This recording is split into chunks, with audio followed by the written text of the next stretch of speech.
The Red Badge of Courage, an episode of the American Civil War by Stephen Crane. Chapter 6. The youth awakened slowly. He came gradually back to a position from which he could regard himself.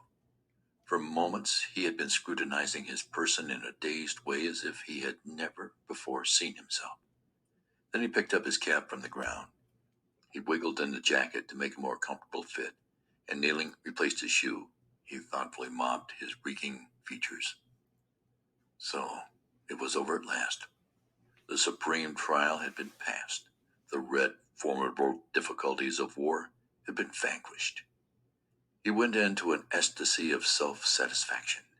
He had the most delightful sensations of his life, standing, as if apart from himself. He viewed that last scene. He perceived that the man who had fought thus was magnificent. He felt that he was a fine fellow. He saw himself even with those ideals which he had considered as far beyond him. He smiled in deep gratification. Upon his fellows he beamed tenderness and goodwill. "Gee, ain't it hot, eh?" he said affably to a man who was polishing his streaming face with his coat sleeve. "You bet," said the other, grinning sociably. "I never seen such dumb hotness." He sprawled out luxuriously on the ground. "Gee, yes. And I hope we don't have no more fighting till a week from Monday." There were some handshakings and deep speeches with men whose features were familiar, but with whom the youth now felt the bonds of tied hearts. He helped a cursing comrade to bind up a wound of the shin. But of a sudden, cries of amazement broke out along the ranks of the new regiment. "Here they come again! Here they come again!" The man who had sprawled upon the ground started up and said, "Gosh!"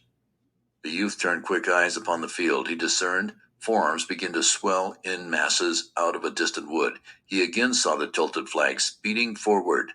The shells, which had ceased to trouble the regiment for a time, came swirling again and exploded in the grass or among the leaves of the trees. They looked to be strange war flowers bursting into fierce bloom. The men groaned. The luster faded from their eyes. Their smudged countenances now expressed profound dejection. They moved their stiffened bodies slowly and watched in sullen mood the frantic approach of the enemy. The slaves toiling in the template of this god began to feel rebellion at his harsh tasks. They fretted and complained each to each. "Oh, say, this is too much of a good thing. Why can't somebody send us supports? We ain't never going to stand this second banging. I didn't come here to fight the whole damn rebel army." There was one who raised a doleful cry. "I wish Bill Smithers had trod on my hand instead of treading on his." The sword joints of the regiment creaked as it painfully floundered into position to repulse. The youth stared. Surely, he thought, this impossible thing was not about to happen. He waited as if he expected the enemy to suddenly stop, apologize, and retire bowing. It was all a mistake. But the firing began somewhere on the regimental line and ripped along in both directions. The level sheets of flame developed great clouds of smoke that tumbled and tossed in the mild wind near the ground for a moment, and then rolled through the ranks as through a gate. The clouds were tinged an earth-like yellow in the sun rays, and in the shadow they were a sorry blue. The flag was sometimes eaten and lost in this mass of vapor, but more often it projected, sun-touched, resplendent. Into the youth's eyes there came a look that one can see in the orbs of a jaded horse. His neck was quivering with nervous weakness, and the muscles of his arms felt numb and bloodless. His hands, too, seemed large and awkward, as if he was wearing invisible mittens, and there was a great uncertainty about his knee joints. The words that comrades had uttered previously to the firing had begun to recur to him. "Oh, say, this is too much of a good thing. What do they take us for? Why don't they send supports? I didn't come here to fight the whole damn rebel army." He began to exaggerate the endurance, the skill, and the valor of those who were coming, himself reeling from exhaustion as he was astonished beyond measure at such persistency. They must be machines of steel. It was very gloomy struggling against such affairs, wound up, perhaps, to fight until sundown. He slowly lifted his rifle and, catching a glimpse of a thick-spread field, he blazed at a cantering cluster. He stopped then and began to peer as best he could through the smoke. He caught changing views of the ground, covered with men who were all running like pursued imps and yelling. To the youth, it was an onslaught of redoubtable dragons. He became like a man who lost his legs at the approach of the red and green monster. He waited in a sort of a horrified, listening attitude. He seemed to shut his eyes and wait to be gobbled. A man near him, who up to this time had been working feverishly at his rifle, suddenly stopped and ran with howls. The lad, whose face had borne an expression of exalted courage, the majesty of he who dares give his life, was at an instant smitten abject. He blanched like one who has come to the edge of a cliff at midnight and is suddenly made aware. There was a revelation. He, too, threw down his gun and fled. There was no shame in his face. He ran like a rabbit. Others began to scamper away through the smoke. The youth turned his head, shaken from his trance by this movement, as if the regiment was leaving him behind. He saw the few fleeting forms. He yelled then with fright and swung about. For a moment, in the great clamor, he was like a proverbial chicken. He lost the direction of safety. Destruction threatened him from all points. Directly, he began to speed toward the rear in great leaps. His rifle and cap were gone. His unbuttoned coat bulged in the wind.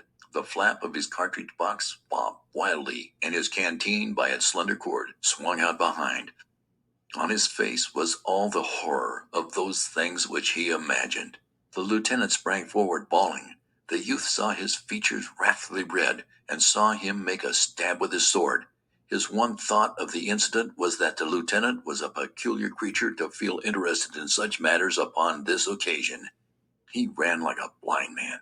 2 or 3 times he fell down. Once he knocked his shoulder so heavily against a tree that he went headlong. Since he had turned his back upon the fight, his fears had been wondrously magnified. Death about to thrust him between the shoulder blades was far more dreadful than death about to smite him between the eyes.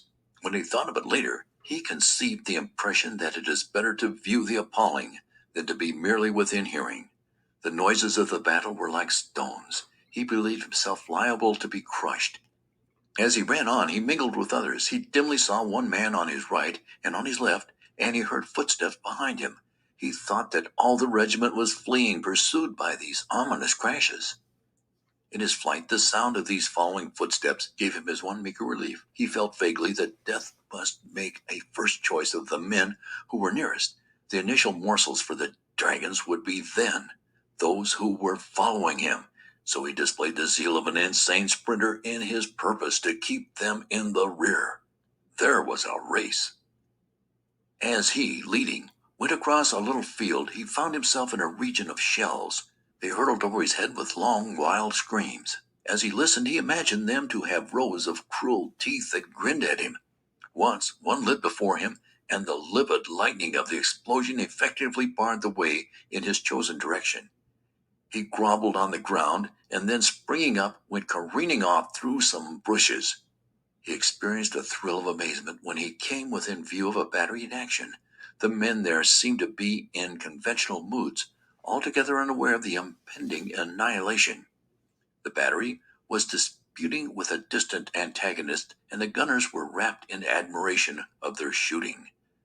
They were continually bending in coasting postures over the guns. They seemed to be patting them on the back and encouraging them with words.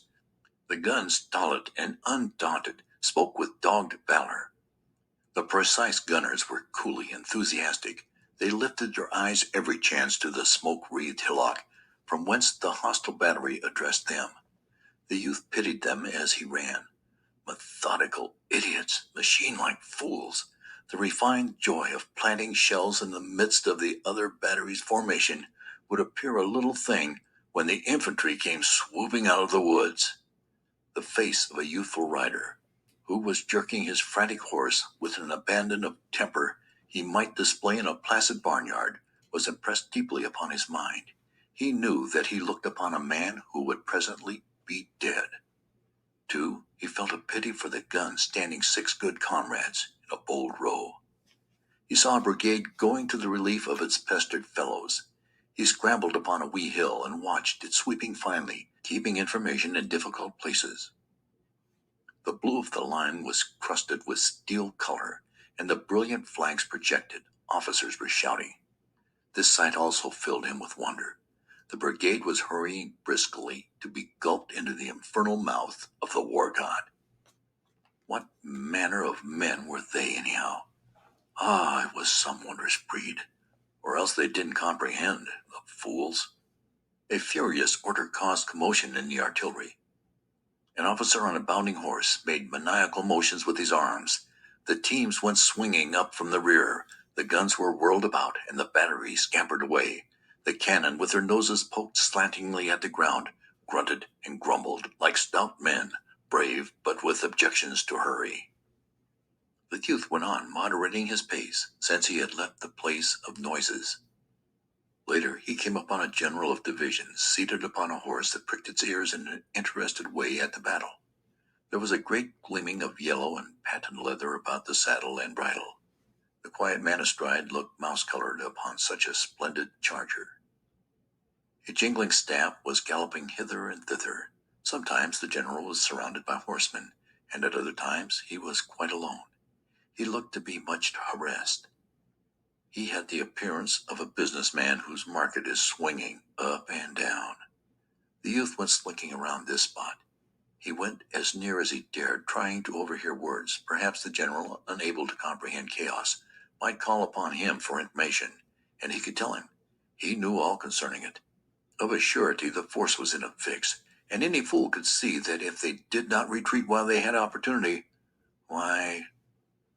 He felt that he would like to thrash the general, or at least approach and tell him in plain words exactly what he thought him to be.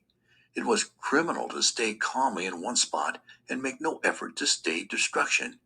He loitered in a fever of eagerness for the division commander to apply to him. As he warily moved about, he heard the general call out irritably, "Tompkins, go over and see Taylor, and tell him not to be in such an all-fired hurry. Tell him to halt his brigade in the edge of the woods. Tell him to detach a regiment. Say I think the center will break if we don't help out some. Tell him to hurry up." A slim youth on a fine chestnut horse caught those swift words from the mouth of his superior. He made his horse bound into a gallop, almost from a walk, in his haste to go upon his mission. There was a cloud of dust. A moment later, the youth saw the general bounce excitedly in his saddle. "Yes, by heavens, they have!" The officer leaned forward. His face was aflame with excitement. "Yes, by heaven, they've held him! They've held him!" He began to blithely roar at his staff. "We'll wallop 'em now! We'll wallop 'em now! We've got 'em sure!" He turned suddenly to an aide. "Here, you, Jones, quick, right after Tompkins. See Taylor. Tell him to go in everlastingly like blazes. Anything." As another officer sped his horse after the first messenger, the general beamed upon the earth like a sun. In his eyes was a desire to chant a paean. He kept repeating, "They've held him! By heavens!" His excitement made his horse plunge, and he merrily kicked and swore at it.